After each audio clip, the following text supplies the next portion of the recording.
right? He left one of his other very good friends and early converts to Islam, Abu Bakr. Right. This is his father-in-law.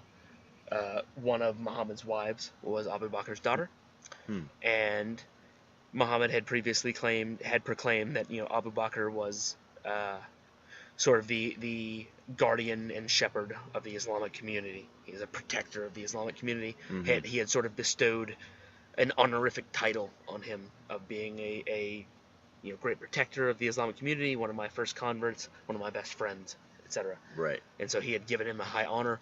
And before he left Mecca, when he went to eventually die in Medina, he had left him in charge of the congregation. And so, while many people aligned behind Ali, many other people aligned behind Abu Bakr. Right. Uh, So now you have a schism among followers between two quite quite good choices that both make sense, right. and you can see where the difference of opinion could be very strong here. And so, is there immediate? What's the atmosphere like? Is it violent? Is it just very questionable right now? Is it behind the The scenes? atmosphere at very first is not violent. It is, though, political jockeying, Right. right? It is everybody trying to decide behind the scenes who's actually going to end up being in charge, so I can end up being on the right side, right? I want to be on Mm-hmm. the victorious side. Everybody wants that, right? So all the nobility, all the powerful men are like looking to see, like, they're talking in closed rooms and whatever, and Mm-hmm. trying to plot and scheme and trying to figure out who's going to win, between these two, clearly the two viable candidates. Right. And ultimately, you end up seeing, though I historically think that Ali was actually the the most viable choice. Now, of course, I didn't know either of these men, so I couldn't know their personalities and who Sure. might be the best ruler. But just on paper, it looks like Ali is the clearer choice. Mm-hmm. Um, but a majority of the noblemen within the community ultimately found Abu Bakr, voted him in as to become the first caliph, which is to say the Mm. first sort of messenger of God, first representative of God, first emperor of the Islamic Empire. Um, Wow.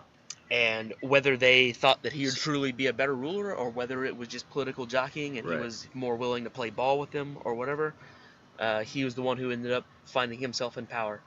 And this begins the sort of victimization culture of, this is the birth of the split between Sunni Islam and Shia Islam, Right. Right. with the majority Sunni following Abu Bakr, the man who was voted in by the majority, Mm-hmm. and then the minority of Shias, meaning Shiatu Ali, meaning party of Ali, uh, believed that Ali was the rightful successor, and this begins their position of feeling victimized and feeling like there's been injustice against Mm-hmm. them, and that Islam has strayed, and that they are following the wrong person. So I guess that makes you wonder, how different were the beliefs? Was it just a matter of following the right leader? Um, So at the very beginning, yes, that is literally the only difference, is who should be leader. Right now, over time, uh, you know, the more laws and yeah. stuff are passed and all that kind of stuff, laws passed by the leaders who are in charge, who you don't think who should Right. be in charge, you might start to think that some of the laws they pass are wrong or whatever. So there starts to be a us and them kind of mentality, and no, these laws are unjust and whatever. But at the very beginning, it is literally as simple as that. We are all Mm-hmm. Muslims who follow all the exact same rules. We just think that this guy should be in charge instead of this guy. I can definitely see that as religion starts intertwining with government Mm-hmm. and statesmen. I could definitely see how that would go sour. There's a reason that our Constitution Mm-hmm. has Oh, separation of church and state. and Islam is very much, there is no separation of church and state. Sure. That concept does not exist in Right. Islam. There is absolutely an intertwining of government and faith, And set on the precedent of the fact that Muhammad himself was both the religious leader and the secular leader of the community.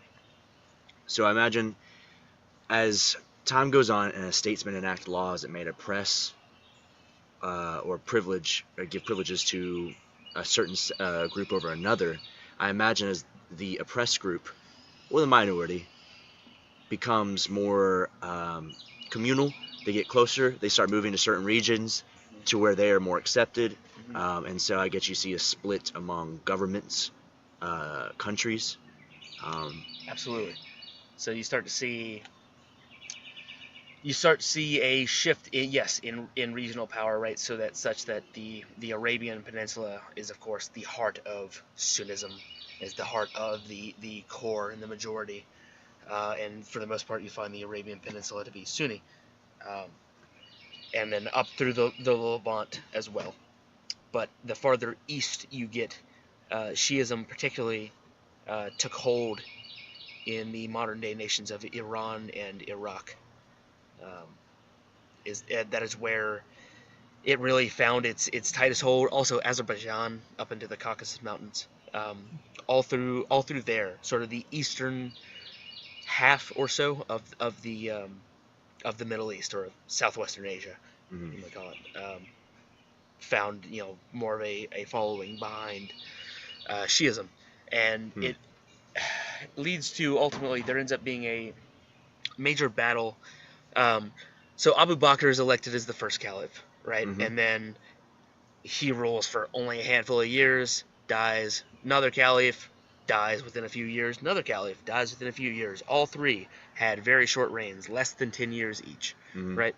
And then fourth caliph, Ali, finally gets elected. Still alive. He's an older man now, but he's still alive. He gets elected as caliph Wow. finally, as fourth caliph.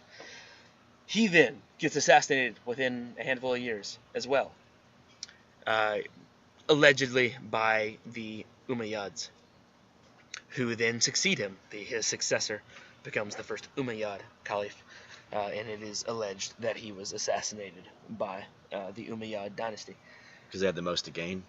Yes, they were a powerful, wealthy, noble family within the community. They were prominently in line to be one of the viable candidates to become in charge of the Mhm. community, uh, and yeah, they seem, like I said, allegedly seem to have killed him off for political gain, which then led to them being in charge for nearly 100 years of extreme success for Right. Islam.